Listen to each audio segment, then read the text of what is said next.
Welcome back to another episode of Consciously Clueless. You're here because you want to learn about how to live a healthier life, how to live more sustainably, how to take your everyday actions and make them work for you and the planet. Sometimes it might feel like you've got this figured out, and other times you probably feel lost.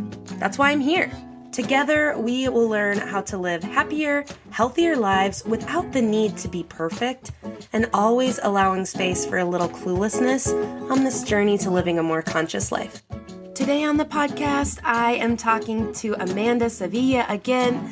She is back to keep helping us figure out, what does our soul want us to be doing? Here we go. In 2016, Mint Mobile was born because its founders thought that big wireless was, well, dumb. So they decided it was time to create a smarter wireless company, one that extends its middle finger to conventional truths while also pointing out where big wireless is letting people down. They're online only. You can buy plans that are 3-month, 6-month, 12-month, no contracts. Choose to stay as long as you want. There are no overages. There's no surprises. There's just no BS. And for someone who lives in a remote area like myself, I can attest to the fact that the service is great, and I have truly had no problems, and oftentimes is better than the big wireless companies I was with before. To find out more about how Mint Mobile can work for you, hit the link in the show notes so they know that I sent you. I look at people's Instagram, like right before interviews, like what is in people's bio? That's always really, like, that says a lot, right? Mm-hmm. That's what you want people to know. So reconnecting to a purpose, living nourished, joyful, meaningful life. Mm-hmm. I would love to talk about what that means to you. Yes. So a disclaimer is that if any of you are watching this or listening to this right now and you look at my bio, it might be different because I like to change things. I'm like, I feel like that doesn't really capture what I'm currently doing. And so I'll kind of change a few words, or I'll instead of that, like, I help blank do blank, that statement, I'll just be like, well, what if I just want people to know that I'm studying Ayurveda and I'm a soul purpose coach? Like, that's also a possibility. But in the moment, I feel like my offerings have evolved so much throughout my time in public, like on the internet. And I used to fight it a lot. I used to feel very frustrated. Like, why couldn't I just be this one thing? Like, I have friends who they've just been vegan food content creators. Like, the whole time I've known them, it's just the same thing. And they've just continued to up-level their game and up-level their game. And I'm like, I really liked vegan food content. That was in one of my latest posts. And then I started to step away from it because there were too many little distractions that got me out of that place. And it was little, but it still bothered me. So I feel like me wanting to make vegan content and recipes and stuff, just that desire wasn't strong enough, because if it was, I wouldn't really mind living at my parents' house. I would work around them, because I've seen friends again who are just killing it in this game do that. And I'm like, okay, I guess obviously my heart's not in it because I'm looking for any excuse to not do it. Yeah. And then I went from that to adding more nutrition and being more teaching about it. And I am also a registered dietitian. I worked in the hospital. So I worked inpatient clinic. And I just felt like teaching people about a plant-based diet and the benefits of it. And again, there's this underlying layer of yoga and wanting to add in that mindfulness and stress relief portion. And just, again, that the spirituality piece and how that's so important in health.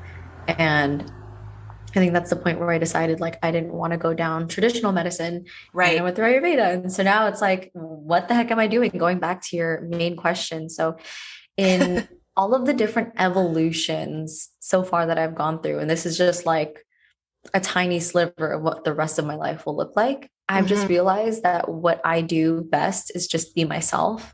And what I can offer to anybody at any given moment is myself. And I understand myself well enough to know that in 5 years, I probably I don't know if I'm going to be coaching one-on-one anymore, or will I be doing group coaching, Mm. or will I decide to open a restaurant? Like, let's go back to the food business part. Like, Yeah. Yeah. it's just ever changing. And so right now, I just allow my interests to lead what I do. So I work one-on-one with clients to help them rediscover, reconnect to their soul's purpose.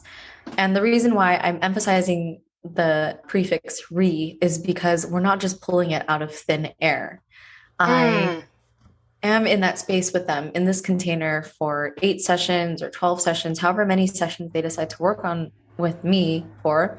I just sit there and I hold that space and ask them questions and really act as that, as clear as possible, a mirror for them to see, like, oh, I do like this thing. Oh, like that actually is holding me back. And I want to do this, but I just feel like I can't. And so I help them kind of go around their obstacles and see how small they are, not the people, but like how small those obstacles are, and how big and powerful and just incredibly magical these people are, so that Yeah. they can reclaim what was once theirs. You know, when we were kids and we're like, well, I want to do this, I want to do that, blah, blah, blah. Fun fact, when I was a kid, I used to like pretend being a witch and making like potions out of mud. And I would like go and give it to the dead, like the dying stuffed animals around my house or like in the backyard, and like heal them. And now here I am. I'm Oh my studying, literally gosh. studying herbs and Yes. spices. Yes. So, a lot of the times, our childhood, if we were given that safe space and the time to go out and play and be ourselves, a lot of the times, like our childhood will tell us that. And so, in my practice, I help people kind of come back to themselves and reclaim their purpose, and then give them support for moving forward. So, a lot of people, or not a lot, like an example is like, I want to open up a business, but I have, or a restaurant, but I have like all these limiting beliefs. So we talk about those limiting beliefs, and then we talk about how you can get to making that business.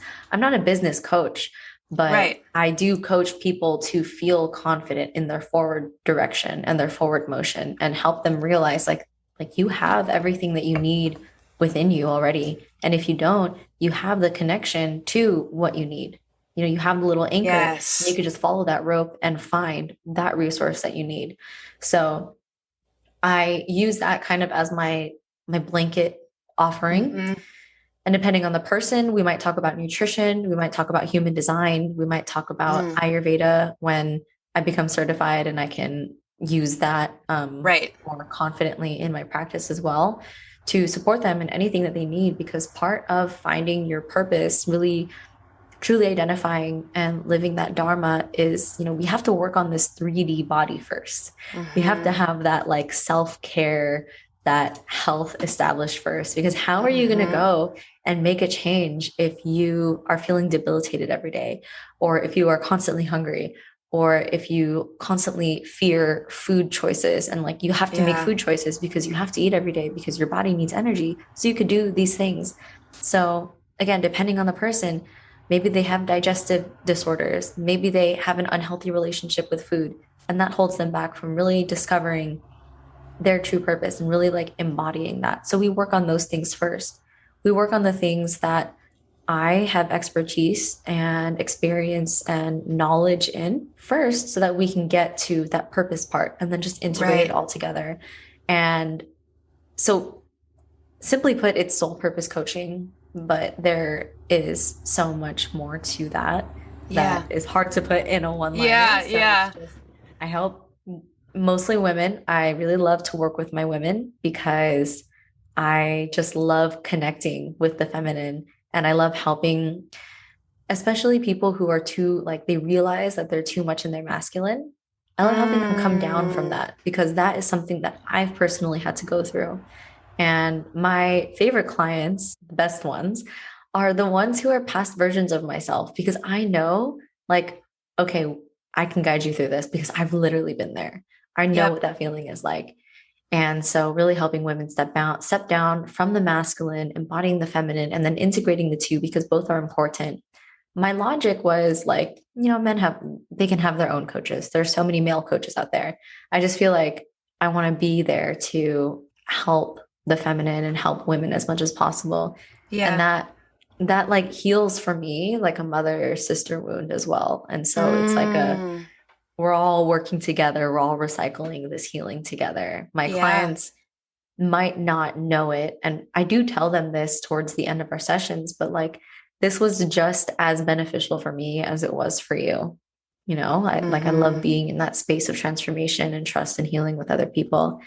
And so that is what I do for money and also for like, you know, helping other people too. But that's my main offering. I also work as a coach with one of my colleagues, Tara Kemp, and she runs this 12-week coaching program called Reconnect Academy. And it's basically just for people who want to have a healthy relationship with a healthy lifestyle, but you know, their mindset gets in the way, their anxieties get in the way, their obsessive tendencies can get in the way when we just want to like live healthy. But at the same time, some people have the genetics to get obsessed with something. And for some people, it's food. And so we help these women who come into Reconnect Academy really refocus on self-compassion and create that base of like, I'm a caretaker for myself. I'm a caretaker for myself. Like that's all this is. And kind of heal the parts in between, work on, you know, having that healthy lifestyle, but also having a healthy relationship with it. Because Tara and I just share so many values, but one of the biggest ones is that like, it's completely intuitive to want to eat mostly whole foods, plant-based, if that's what you want to do. It's completely intuitive to eat like Impossible burgers every other day, if that's what you want to do. The intuition part comes from where are we listening? Like, where are we getting what we're listening to? How are we acting on it? And, you know, how can we support ourselves in making the best decisions? And so Reconnect Academy is exactly for women who want to heal their relationship with their food, their bodies, but most importantly themselves, because it all comes down to that relationship that you have with yourself. Do you think you deserve to have this healthy relationship? Do you think you deserve to have community, friendship, love in your life?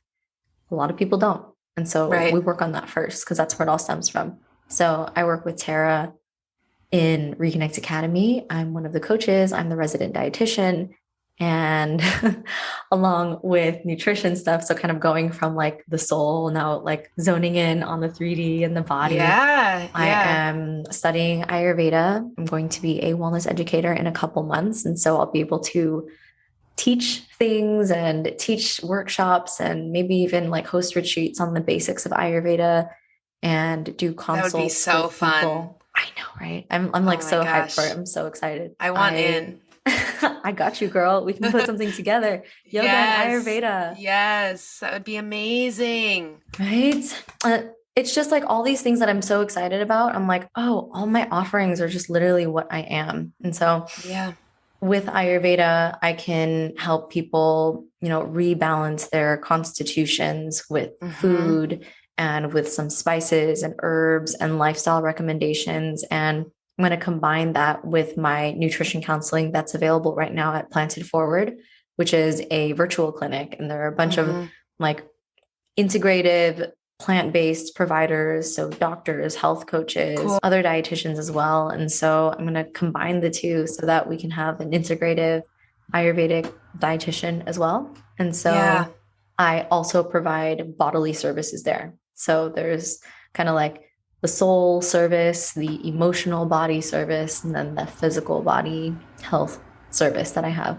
So far, those are the couple offerings that I do have and that I'm doing on the side. I feel like I'm just talking about myself so much. So no, I mean, I asked you for that. Well, I am curious to hear how, or maybe you're not sure yet, and that's okay too, but with this, you know, life Dharma coaching and then becoming certified as an Ayurvedic wellness educator, is that, that was the name? Perfect. So how do you see those two overlapping?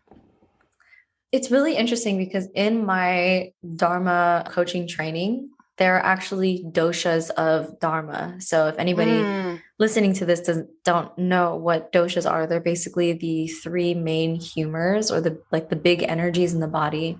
There's three. There's vata, pitta, and kapha. And they all are in our bodies, ideally in equal amounts. But big pitta energy over here. Big pitta vata over here too.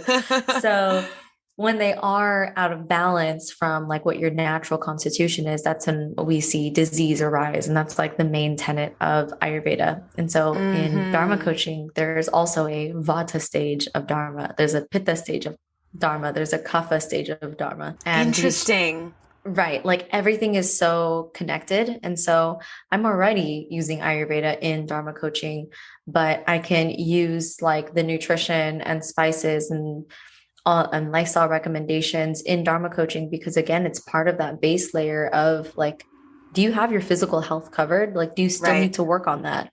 Because we can't go through that spiritual awakening part, that Dharma development and Dharma embodiment part, if we don't have that physical component already covered.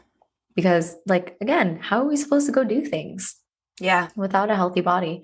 And I feel like Ayurveda just gives such a good insight on how a person's physical body is, and really practical, easy to implement solutions that don't cost an arm and a leg. That don't, like, you don't even need to tap into your insurance to start sleeping at a specific time and then wake up at a specific time, because you know from seeing your practitioner that that is going to be the best for balancing your dosha. Like, it doesn't require as much as many people think.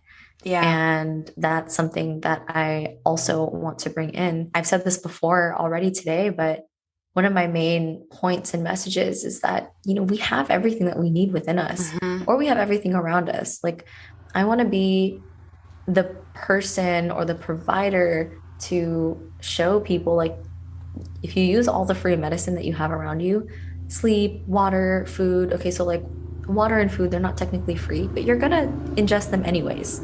So it's just a matter of like changing that. Exercise and mindset, breathing, yoga. Like, if you have a towel, you can do yoga, or like a carpet or a rug. And you know this. And stretching and, just cooking with mindfulness and really living a life that is geared more toward peace and joy, that can literally heal your body. And so these are like free medicines that I just want people to know about and like start utilizing as part of their regimen to being that dream person that they've always wanted to be, who lives the life that you've always dreamed of, who has the community and, and the hobbies and the capabilities that you've always dreamed of. Because like pretty much everybody that I've had as clients so far, and I can say this confidence, like 100% of people that I've had as clients don't want a lot of money. They just want peace. And they can have that.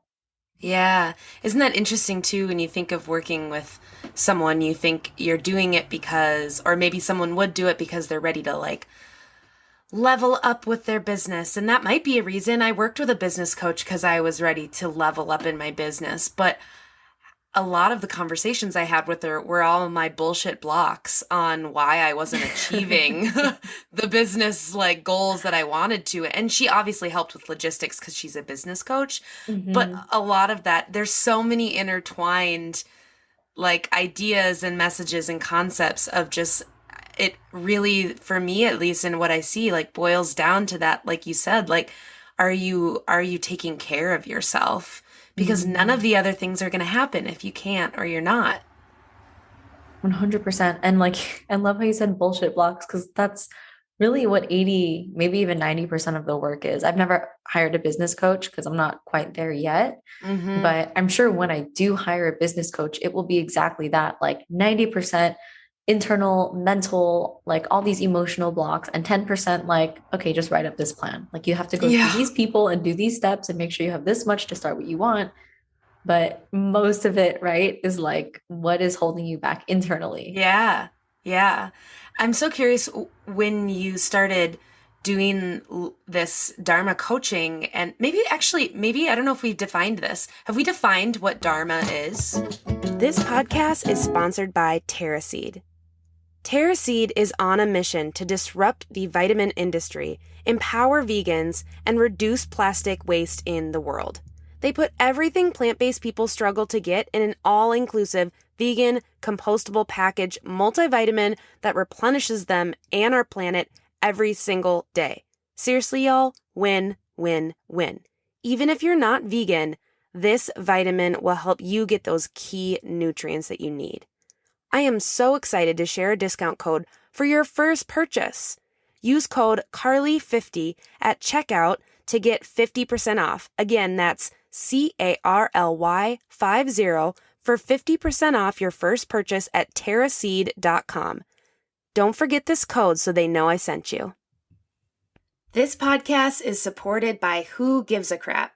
Who Gives a Crap is an eco-friendly toilet paper company that donates 50% of its profits to help ensure everyone has access to clean water and a toilet within our lifetime. Who Gives a Crap has donated almost $8 million to nonprofit organizations who help provide clean water and toilets all over the world.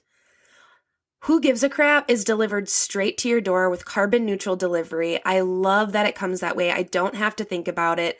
It's an automatic subscription, and I want you to try it. You can check out Who Gives a Crap and get $10 off your first order over $54 with the code CARLY10. That's CARLY 10, or check out the link in the show notes. Yeah, I don't think we have for this episode or maybe even this podcast yet. Yeah. Could we do that real quick?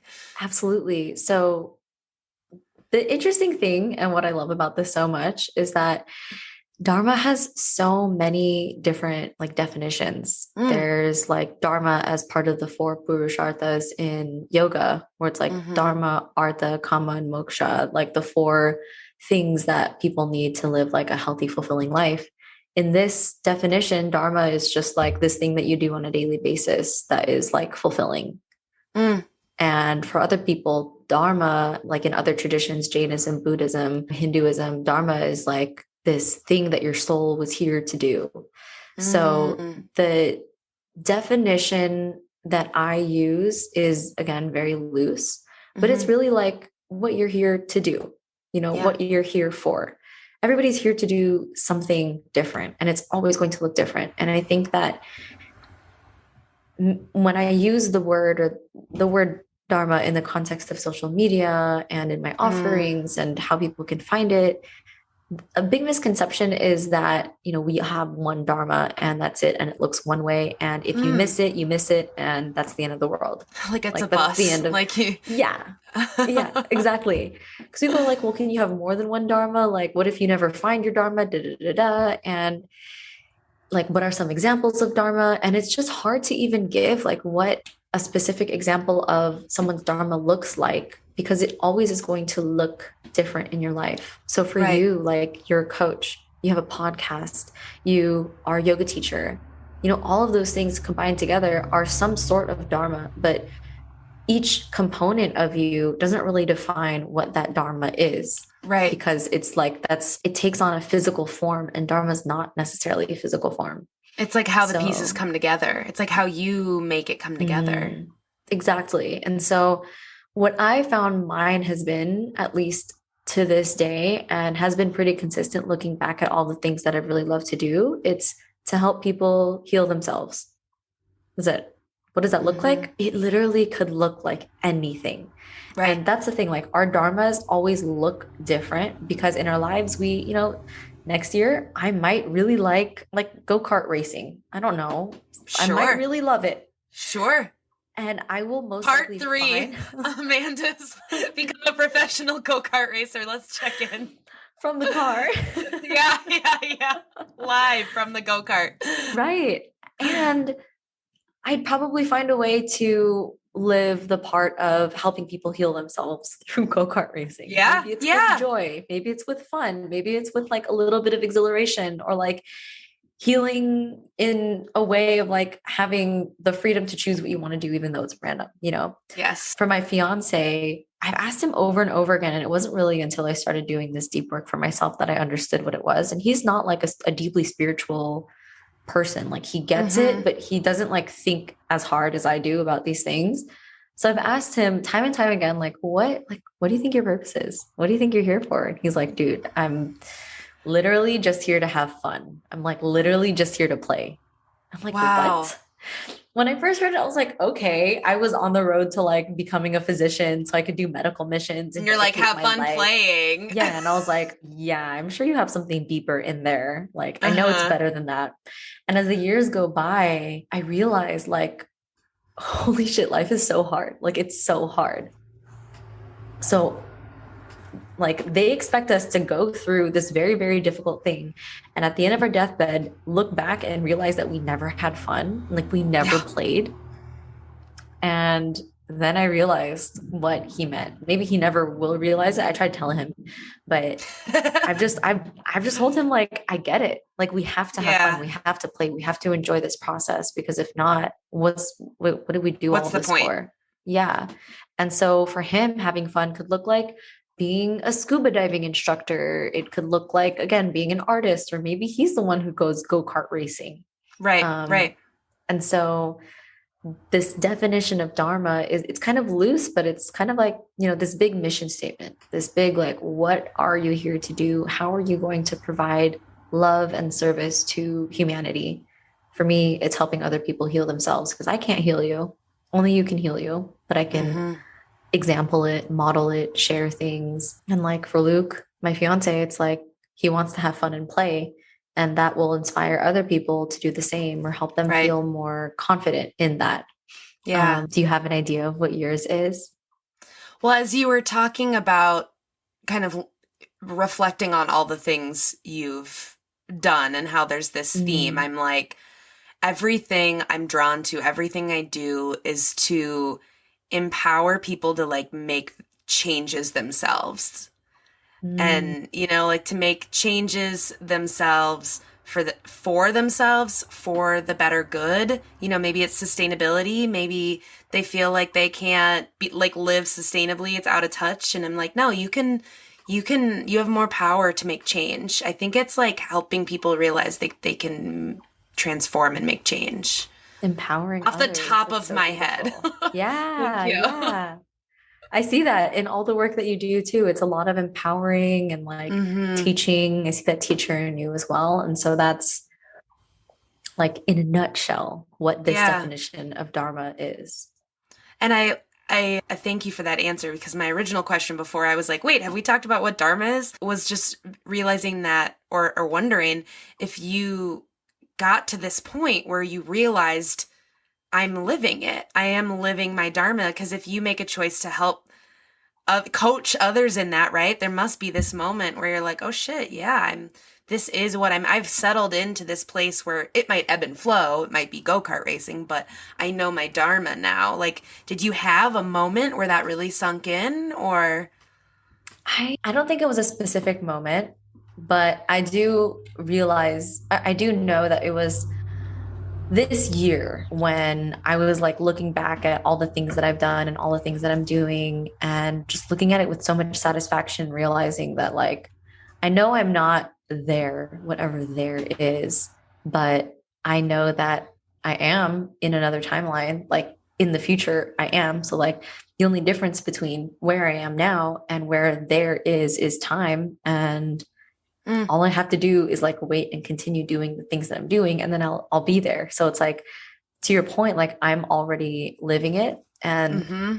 I think it's the times that I quantify, the ways that I am offering services, the way that I am sharing my life and who I am and the things that I've learned and the activities that I am always pursuing.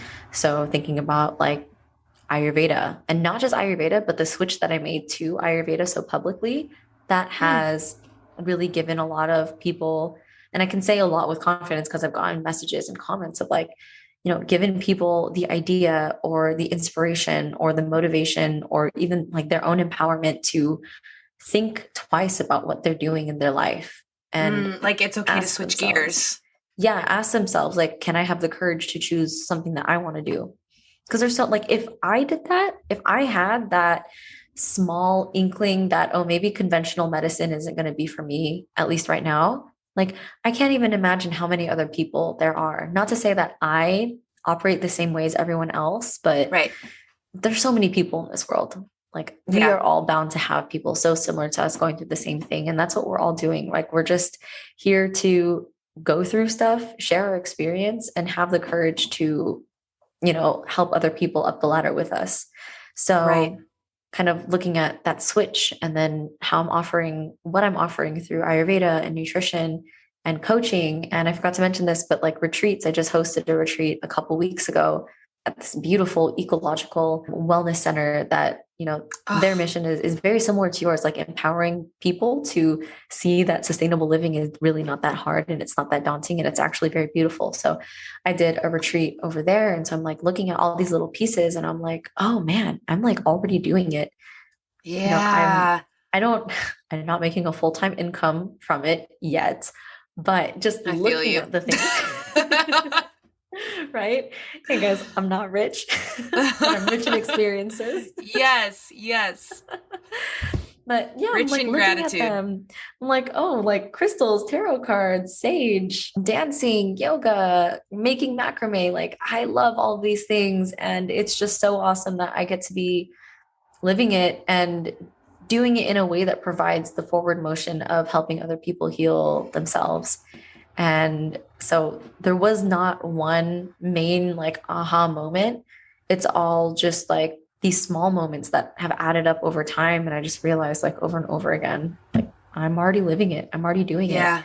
And it also does help to be a coach of people who are kind of similar to me, but are people who are also like looking for their own purpose and trying to find their way. A big conclusion that pretty much all of my clients have made so far was like, oh, wow, like this dream life that I thought was so unrealistic and unattainable, like I'm already almost there, or I'm already, all the things that I'm doing are just like level one of whatever that whole game is. And I'm in the right direction anyway. So helping them find that for themselves, I've looked at my own life and realized I'm also doing that. Whatever dream life that I can think of, I'm already moving in that direction without even knowing, without even trying, because that's just what my heart has called to. It doesn't call to something outside or random. It calls to itself. Yeah. I love that. Is the idea of Dharma or this kind of like soul's purpose, is the idea, maybe this is too philosophical, but is there an idea that it will always be a way to help others? Like, does your Dharma always pay it forward? Does it make sense?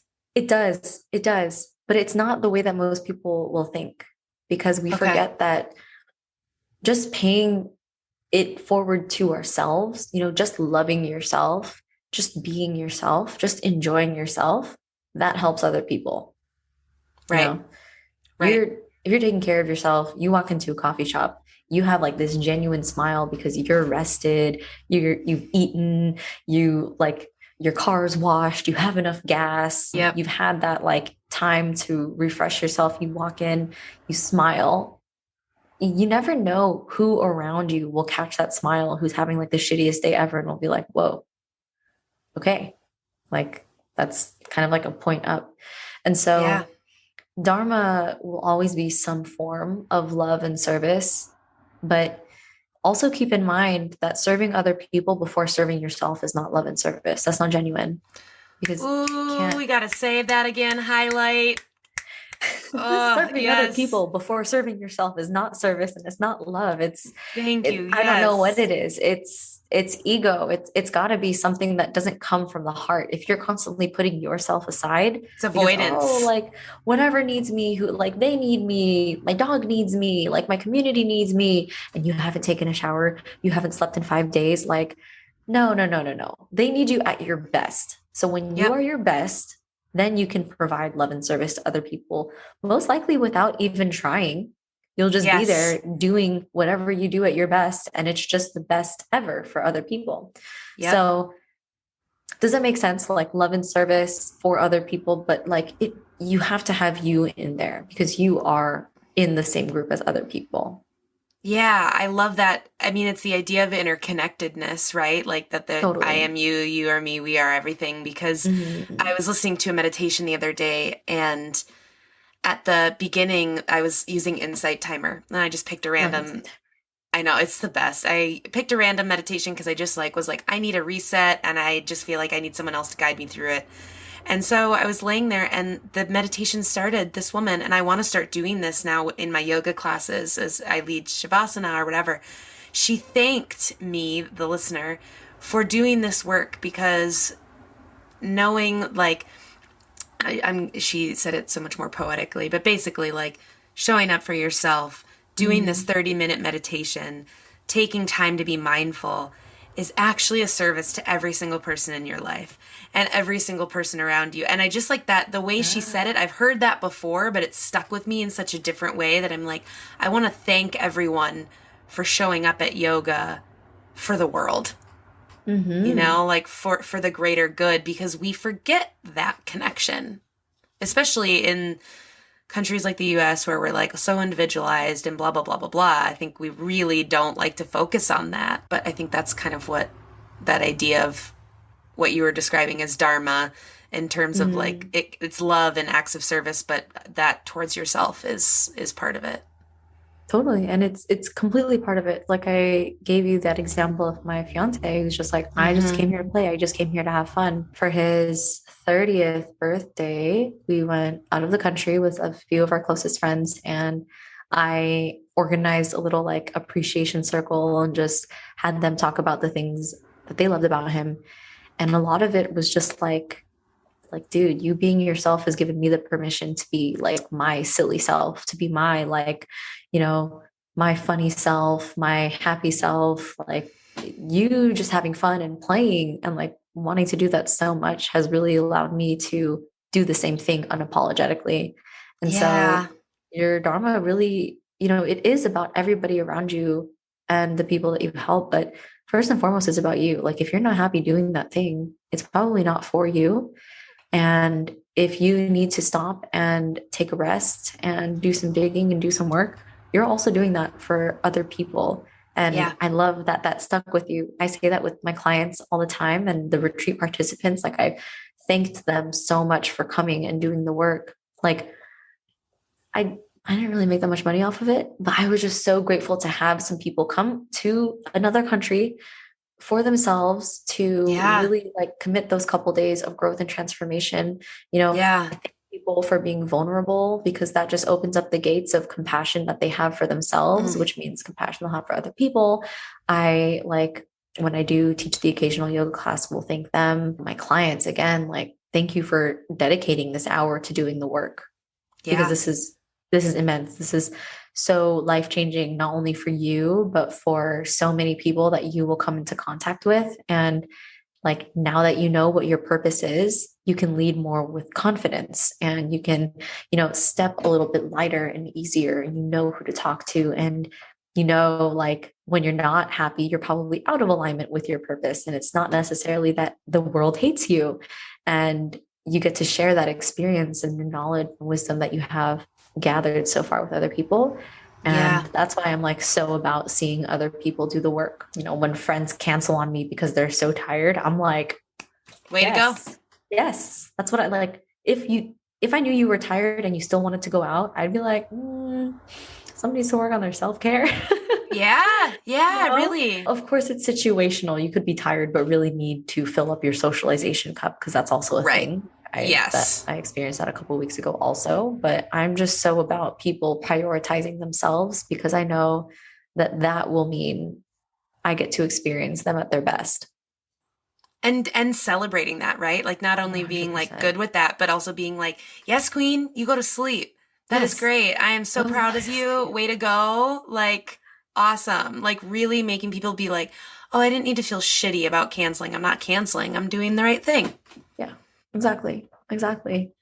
Do you see any, just because this is the world you're in, do you see growth in the knowledge of Ayurveda and just like, I only have that knowledge because of my yoga teacher training. Not only, but that's where it started. That's where it stemmed Mhm. from, right? That's where I really learned. And I think that with people like Sahara Rose and others, do you think Ayurveda is becoming mainstream? Is that a good thing? Like, I'm just curious what your thoughts are.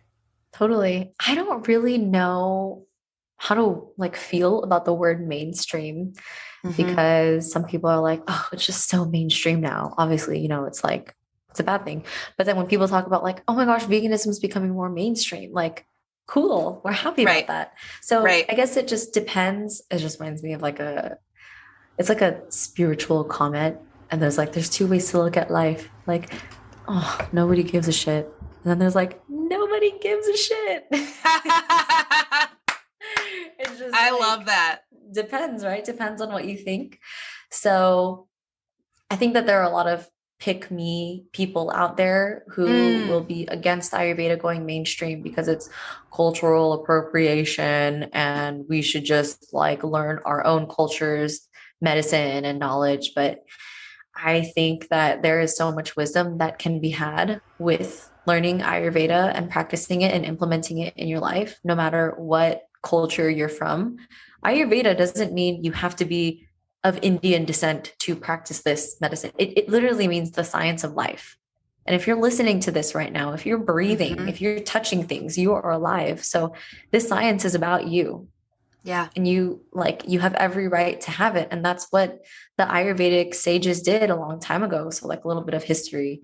Ayurveda it's the oldest medicine. Chinese medicine drew from Ayurveda. The Grecians and the Romans were actually so impressed by Ayurvedic doctors. Like Alexander the Great took a few Ayurvedic physicians and brought them over yeah, exactly. Like he took them because he was like, how are you curing this snake bite that has killed thousands of my soldiers? Like, I need to know how you're doing that. Holy shit, that's so cool.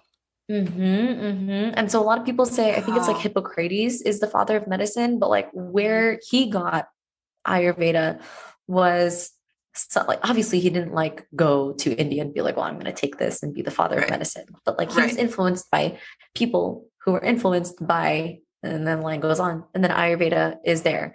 It's like over 5,000 years old. There are historic like remnants or like just things like there's a Ayurvedic medicine called Shilajit. And it was actually like found in excavation sites of the Indus Valley civilization that is like 5,000, 6,000 years old.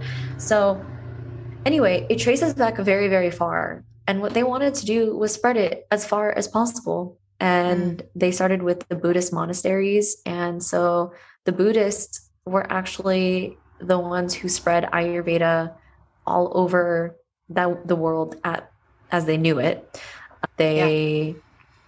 What's it called? They had like all of the Buddhist monks learn it. They planted Ayurvedic herbs along the streets so that everybody would have access to this free medicine as long as they had the knowledge of what it was.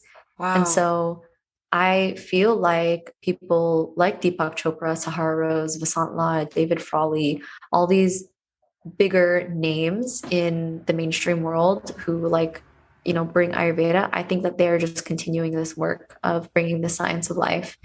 I think that it is a bad thing to say that, oh, it's just some integrative medicine and not pay homage to the history, the rich, deep history that it comes from. But I think that it is amazing that more and more people are getting into not just turmeric and ashwagandha, but also things like, the main ones, the main ones. Yeah. But tongue also scraping. Things like tongue scraping and oil pulling and really being open to learning how we can just use natural things to heal our body. If I have a broken leg, don't take me to an Ayurvedic practitioner, take me to like an allopathic doctor. But if I'm having like chronic congestion or if I'm having like my hair falling out for no reason at all, like maybe I should see an Ayurvedic practitioner. I think that just brings humanity so much closer to the earth and helps them to see like, okay, we have to like respect this place that actually has our medicine. I think that learning Ayurveda has given me like a much deeper respect of plants as well, and gardening and like the nature of cycles and stuff, because that's also outlined within Ayurveda. So I think that it could only bring people more appreciation. There's only so much appropriation and so much surface level like behavior that we can have towards Ayurveda. Like there's a cap to that. It only goes so far, but that appreciation and adoption of like wisdom for our internal bodies goes way deeper than what any appropriation or like even disrespect to the science can go. So I mean, there are, again, naysayers who will want people to like respect it and leave it alone and let only like the experts learn it. But I don't think that there would be schools in the United States run by Ayurvedic physicians from India if, that was the goal. The goal is Right. to spread it and to share it with other people. And so what Right. I'm doing, what you're doing, even though you're not like diving into Ayurvedic medicine, yoga is part of Ayurveda as well. Like this is all just passing the torch down to helping other Yeah. people just learn about themselves and heal themselves and like be in tune with nature while they do it. This podcast is sponsored by BetterHelp.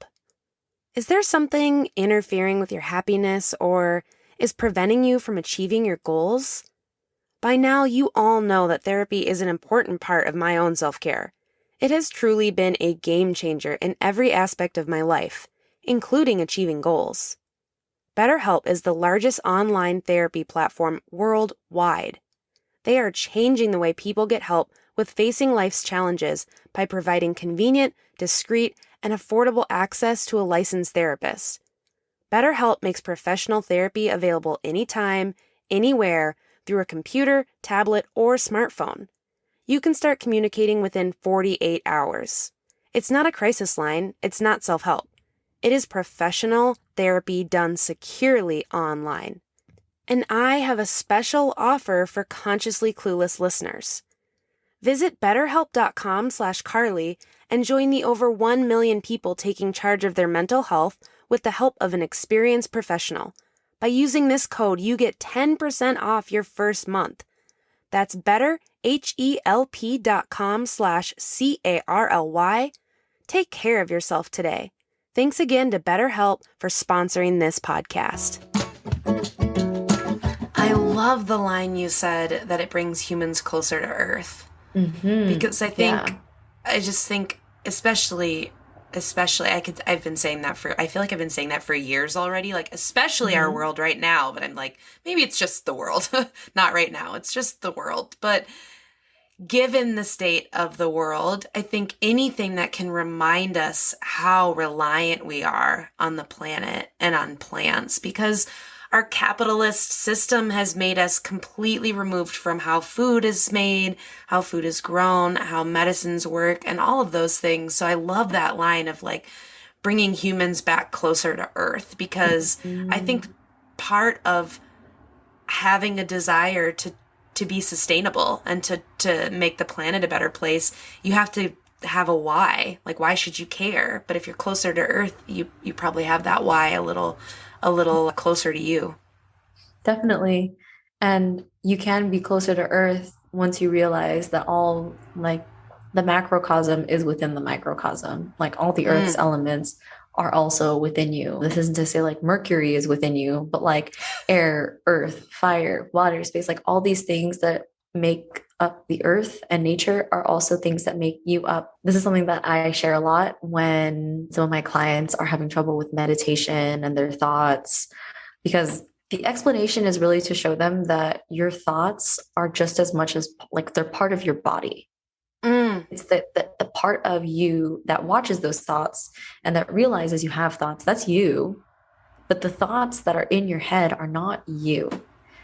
But your thoughts are just as much as like part of your body as your hair, as your eyes, right? It's just that we have different like biochemistries and we have different like conditioning and like a different childhood that influences those thoughts, because we're just surrounded by so many different people and events and environments, right?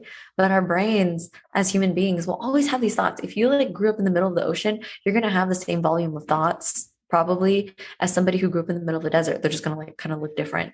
And they're natural to you. And so allowing yourself to know that your thoughts are just going to be what they are and just to watch them and let them do their thing and let them be, like that's the point of meditation. We're trying to unstick ourselves from that personality and all of the conditions and again, the thoughts, the monkey brain. So we are this consciousness. The thoughts are part of our physical body. And guess what? Our physical body, this human body, is just as much part of nature as the trees outside, as the butterflies who make their way around every summer and spring, as the birds who make their way around, where we are just as much, it's my dog.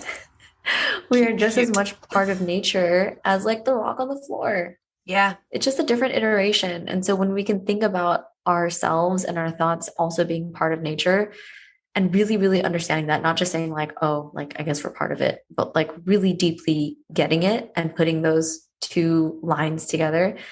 Because I know that you understand it and I understand it, but somebody right now might be hearing this and be like, I don't get it. Right. And like someday, I feel like an old person, but like someday you will get it. Someday you will just like look out on a tree and be like, whoa, that's crazy. Stone cold sober. I just feel like that happens, especially for people who are listening to podcasts like this. When you realize that, then there is that strength in why. Like, why should we keep the earth healthy? Oh, we should keep the earth healthy because we are also part of earth, because everything that heals us and that makes us up is also part of earth. It comes from earth. These herbs that I need, like this turmeric that I need to help my skin and my circulation and my joints, that comes from the earth. Yes. So we need to take care of it in that way. And we need to revere ourselves just as much part of nature as like everything else we see when we go on a hike. And I find that so helpful in really respecting my body. We don't have to 100% love our bodies, but we can respect it. And that is a big thing that has helped me in my journey. And I know has helped so many clients. And so hopefully anybody listening, hopefully helps you. Yeah, I think that's so beautiful because it also, when you think of yourself like that, you also hold other people to a higher standard on how they can treat you, how they can treat your body too. Yes. Yes. Exactly. And that is, I think, really important, especially working with women. I just, for reasons that could take up another part 3, but 3 to 7. Yeah, seriously. But I think that that's so, so, so beautiful. And it just makes me truly happy to know that that's what you're doing and the work you're doing with people, because when you talk about it, it is just like a glow. And it's really, really like, it makes me so happy when you see that in people. Oh, I love that. Thank you so much. Yeah, absolutely. I mean that. It is. It's an honor. Like, it's an honor to be here. It's an honor to like think about the things that I'm talking about. I'm like, 15-year-old me would never, she would never have thought like I'd be sitting here podcasting, talking about like how similar we are to nature and how important it is to take care of ourselves. I would have made fun of me. Teenage me would have made fun of me. Yeah, and then I would have put my iPod back in and like done that, because you know how it was like physical.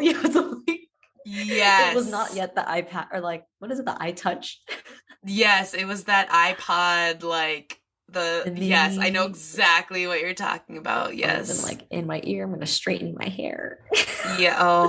The makeup choices I made. Woof da Mia. No. Yeah, different. Teenage Carly would have been like, are you okay? What happened? This wasn't the journey. But that's okay. Exactly. Like, oh no, what happened, honey? But I wouldn't want it any other way. Me too. Is there anything else you have a burning desire to share with listeners, or anything I didn't give you space to share? Give me a second. About what you guys are doing in your life.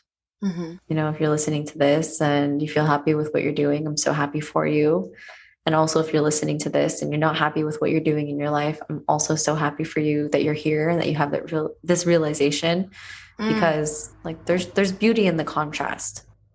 And I don't mean to be spiritually bypassing when I say that all the negative things in your life happen for a reason, but they do. Like, if I look back on all the things that happened in my life, big or small, that were like of negative consequence, like they've taught me so much. Maybe I spent more money than I needed to. Maybe I like cried more than I needed to, but they've just taught me so much. And so every step backward that I look at has actually been a couple steps forward in a different direction.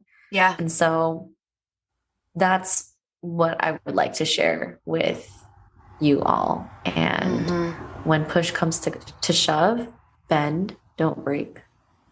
Yes, I love that. I don't always say, everything happens for a reason so much as everything can teach you a lesson.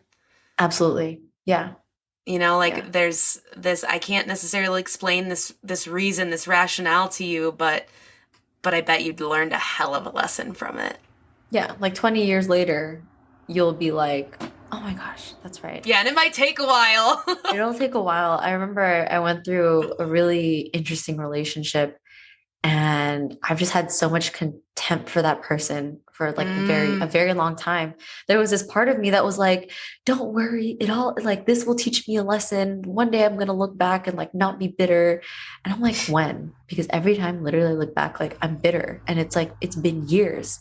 And more recently, I look back and like genuinely my heart is just grateful. I don't even remember his name, his last name. I'm not even going to try, but like I think back on those times and I'm just like, oh, that's like such a young version of myself. I have so Yeah. much compassion for her, and look where I am now. But there definitely were times when I was like, when is that moment going to happen? When Yeah. am I going to learn the lesson I'm supposed to learn? So it will take years for some things, but there is a lesson to be learned.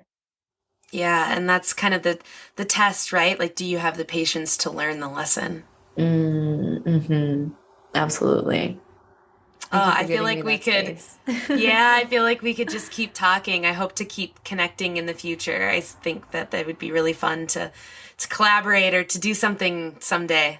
I would love to. And that's the beauty of the internet and like doing these things and like kind of running in the same circle as other conscious human beings. I don't think it's a coincidence that we met. I don't think it's a coincidence that anybody here is listening.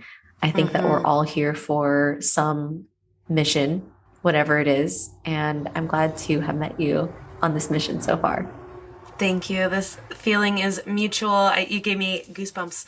I am excited. I'm excited to share this with everyone and excited to keep connecting. Thanks for listening to another episode of Consciously Clueless. If you're enjoying this podcast, please subscribe, share with your friends, put it on social media. Don't forget to tag me. If you're on Apple Podcasts or Good Pods, leave a review. Reviews and shares help more people to see the podcast and join in on the fun. If you want to make sure to stay up to date on future episodes, follow me at Consciously Carly on Instagram, Facebook, YouTube, or Pinterest, and head to consciouslycarly.com to sign up for the newsletter. Ready for more conscious living content? Check out patreon.com/consciouslycarly and join the exclusive community over there. And finally, if you're ready to take better care of yourself and the world, let's work together. Click the link in the show notes to head to the website, find out more, and schedule a free discovery call with me. Chat soon!